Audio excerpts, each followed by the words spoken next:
I'm thankful I'm alive. I could be gone with the rubble because I didn't want to leave.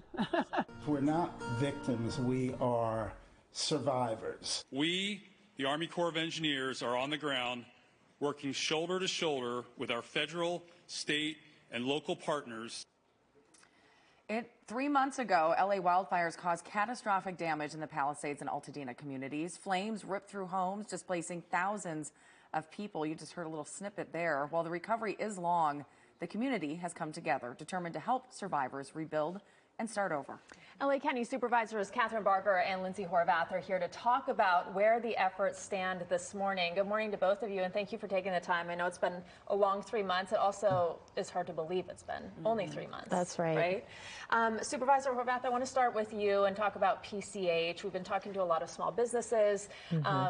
They amazingly withstood the fires, but now they're saying even after withstanding the fires, they face closures or going out of business because of the access issues. Can you tell us when PCH might reopen?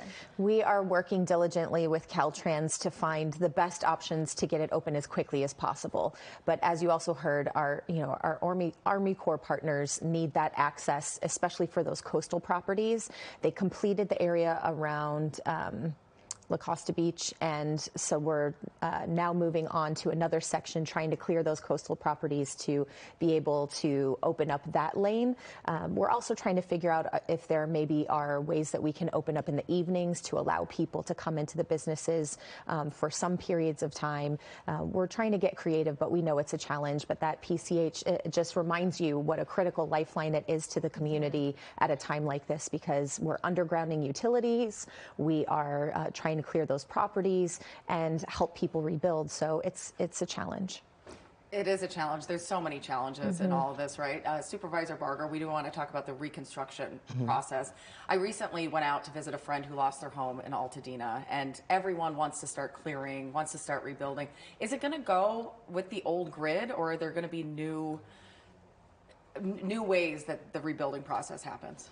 Well, as it relates to permitting, there has to be a new way because the current system's just not working, and it's not really addressing the urgency of getting this done. And my goal is to make sure that when people come into the permitting center, that it's a one-stop, and literally a one-stop, and that it can be done within 30 days. But in answer to your question, I mean, I talked to a woman on Friday who wants to rebuild. Right. And she doesn't want to do 2 stories. She wants to do 1. Her lot will accommodate it. And it's going to be like for like in terms of square footage. We need to bend with the people, and we need to listen to what their issues are as it relates to whether they want to do an ADU in the interim process. And we need to look at where our permitting process needs to be revised. And this is an opportunity for us as a county to rethink how we permit, because we know that this fire has shown us just how precarious our housing shortage is and what inventory is available. And so we need to do a better job. And we know you all have set up the one-stop facility centers for people to go get permits, also to apply for FEMA reimbursements. Considering the federal political climate right now, do you expect the FEMA reimbursements to be delayed? We know it's going to be delayed. I mean, even whatever the administration is, it's always behind. I'm hoping it's not exceeding what is the norm. We've budgeted that in our budget, and I know we talked about it at the board meeting, and our CEO has acknowledged that. So, you know, we're going to submit all the claims. I know the state's been an incredible partner, so we'll see. And we also stood up local funds as well. The county's raised over $52 million, some of that from county funds, some from philanthropy, and we're continuing to raise money to help in the interim to make sure that we're supporting residents, small business owners, the workers. You know, we know that there are needs right now that are not being covered by that initial $770 from FEMA. So we want to make sure that we're getting checks in hands. We've already issued some, and we will continue to do that work and continue to call upon the community to step up for those who really need that help. There are so many people who need help. Supervisor Horvath, there's been so much conversation about the hydrant issue, the water pressure issue. Do you see the county potentially taking more control and accountability over LADWP's maintenance of these hydrants and some of these other issues? Well, LADWP is in charge of their infrastructure, but when I was chair of the board, the very first motion I introduced was actually our county's water plan, and we unanimously passed it to look at our entire region's infrastructure. We know that in order for us to have a resilient future, we need to have access to clean drinking water and water access for times of emergency like we've seen this year. And so we're already thinking about where we need to be making significant investments, not only to recover from what has been impacted, but to build out infrastructure. You know, I just was with residents in Topanga over the weekend who were talking about District 29 versus Las Virgenes Water District and some of the innovations that Las Virgenes is bringing forward to have access to water more locally, which keeps the cost down. Right. So we are looking at how we invest in our infrastructure. But, you know, the challenge that we saw our firefighters facing was they needed to access water in so many different places. The county actually learned from our experience in Woolsey and other fires, so now we have water redundancies.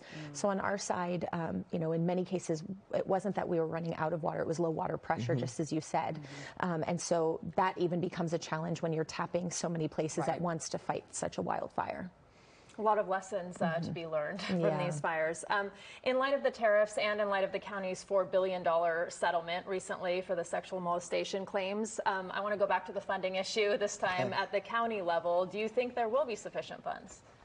For rebuilding? For rebuilding and recovery. You know, it's going to be important. I'm working with nonprofits that are in it to help people navigate the system, because we know that a construction loan is 7 to 8%, and that's going to price them out. They're not going to be able to rebuild.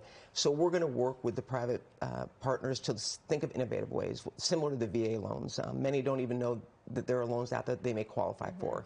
The Small Business Administration has provided loans up to $500,000. Many of my constituents access that, recognizing that many are underinsured or no insurance. So we're going to be working moving forward. Obviously, the county is not in a position financially to do it, nor have we ever been, even without the $4 billion settlement. So we need to be innovative in how we look at resources that are going to be available. And working with this Department of HUD, we're going to have to. I mean, they're going to have to work with us. And also leveraging scale. I'm so proud of our Sunset Mesa community, which came together on their own, and they started interviewing designers and landscape design kinds of professionals to say, you know, we have close to 400 homes that were destroyed in this fire. We know we need to rebuild, but if we do it at scale, it will help us with our cost on labor and on materials and everything. And so they really want to set themselves apart as a model. How do we rebuild resiliently?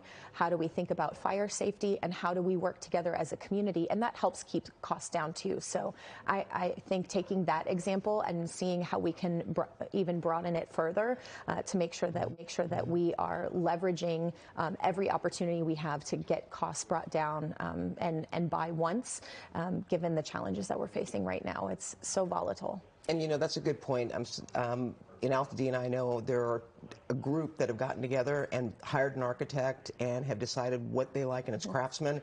And they are really going to capitalize on that. To Lindsay's point, we need to do more educating about and empowerment of residents to know what they can do when they think outside the box.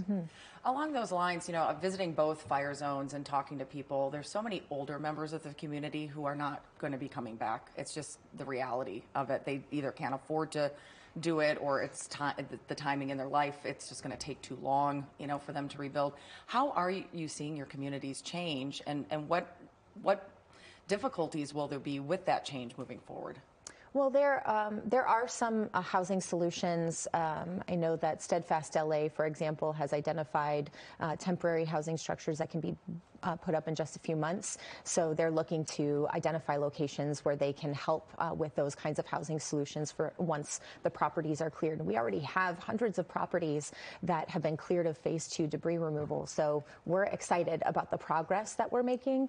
But it is, you know, it is, even if we rebuilt exactly as it was before, it still won't feel the same. And especially if we're not able to bring all of the community members back. And so making sure that they have secure housing solutions, that they're able to be safe and cared for. We know that in some cases people were in assisted living facilities, and making sure they have the right kind of care and support.